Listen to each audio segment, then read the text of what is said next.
treat your RV like an aircraft. If you have made it this far, thank you. I appreciate you. What's going on, YouTubers, friends, family, acquaintances, everybody in between? Welcome back to our Twisted Adventures. As always, or until otherwise noted, I am your host with the least, Mark.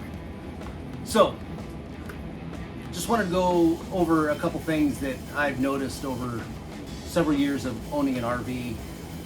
Kind of goes back to being a professional aviator.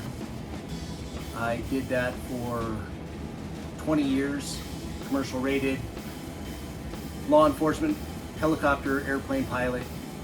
Of course, there's the infamous Top Gun quote, "Kick the tires and light the fires," because that's what jet dorks do. But I can tell you, there's a lot of that rings true to a lot of things in life. There's a reason why airplanes and aircraft last so long.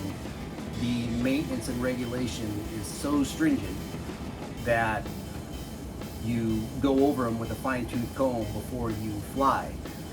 And I grew up watching cartoons when Bugs Bunny's engine quit or Yosemite Sam, they just spiraled and augured into the ground. So I grew up thinking that's what happens.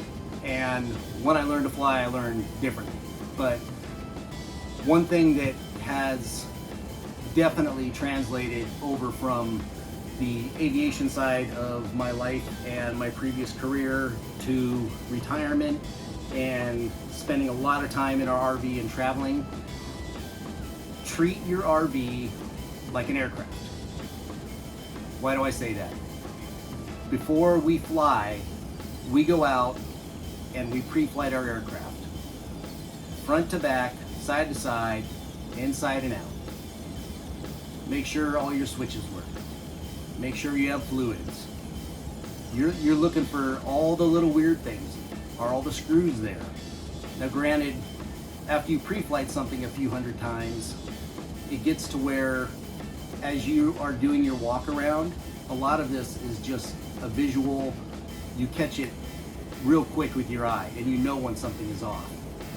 But doing something, repetitions, repetition. You do it every time, you do it the same way every time. I think most people in RV world, you want to enjoy your RV, you don't want to spend time fixing it or broken. So this is a way that I'm trying to help you help yourself. Of course, there's I have China bomb tires. You know, everyone says replace your tires. Our first RV, I didn't replace those China bomb tires. They went 3 years and we wore them out. So then I replaced them. A big thing with tires, we don't have to store Sheila, our fifth wheel. We park her in our driveway, which is really nice. We don't have to winterize. We live in South Texas. It rarely will get below 60 degrees here. So you have to adjust this to where you live and how you have to do things. I understand people up north, you gotta winterize, you gotta store, your season's shorter. I understand. But I've seen people that take their trailers out of storage, even down here. They hook up and go. No checking tires, just, those are the kind of people you're probably seeing on the side of the road with a blowout. Where I'm getting with this, repetition of doing the same thing the same way over and over again. And I'll do a walk around on the outside of Sheila here and tell you what I'm talking about and what I look for. And this is before I go anywhere. Once we hook up, I do a walk around twice. Just, again, repetition, habit. My brain says twice, don't miss it, because you may miss something the first time. So let's go outside and let's take a walk around. All right, we're outside. Of course, if I was going somewhere, I would be hooked up, safety chains, electric cord, and my brake wire, emergency brake wire would be hooked up. But the way that I treat the outside here, I always start, I'm on the right side, passenger side. I start here and I come underneath. I'm a big fan of, if I close it, lock it. So this is closed and locked. I'm not closing this door right this second because our mini split is running. That's a separate video. If you haven't seen it, check it out. But that would be closed and locked. Battery compartment closed. Oh, I didn't lock that. So that's the kind of things that I would catch. I would come back, I would lock that. Docking lights are off. Come around to the outside. Just do a quick look, make sure that slides went all the way in, just in case you're sitting wonky when you pull them in. Just a good double check verification. Just a nice look down the side, make sure that the big slide went in as well. Looks like everything is sealed up nice and tight. So I continue on. Our propane, we don't have a lock on this one, but I can verify that it is closed. Side access is closed, locked. Shower's closed and locked. Caps are on. Everything's good there. Take a look down below. My valves are closed. Follow along. Sewer cap is on. Now, like I said, I'm not hooked up and going anywhere, but on my walk-arounds, I look and I say up. It's not magic. It doesn't magically go up, but I verify that it is in fact up, and we have our blocks out. Tires, you can kick it, you can use a hammer like I did when I drove truck. We're lucky we got these caps. These tires are 110 psi, and we had a little bit of a cold weather a few weeks ago here in Texas, and the pressure across the board in our trailers and both our vehicles, the psi dropped 10 pounds. So I caught that before we went on our last trip because I came around with my tire gauge and checked it. But these give a real quick representation or a visual that it's up to pressure, because it'll be green, yellow if it's low, and red if it's really low. So these are nice. It came with our trailer. Continuing, hit the tire, kick the tire, whatever you need to do. Sewer cap is on. I would verify that my leg is up. Verify that my power cord is out and stowed. Stabilizer's up. Fuel cap is on, as it's a toy hauler.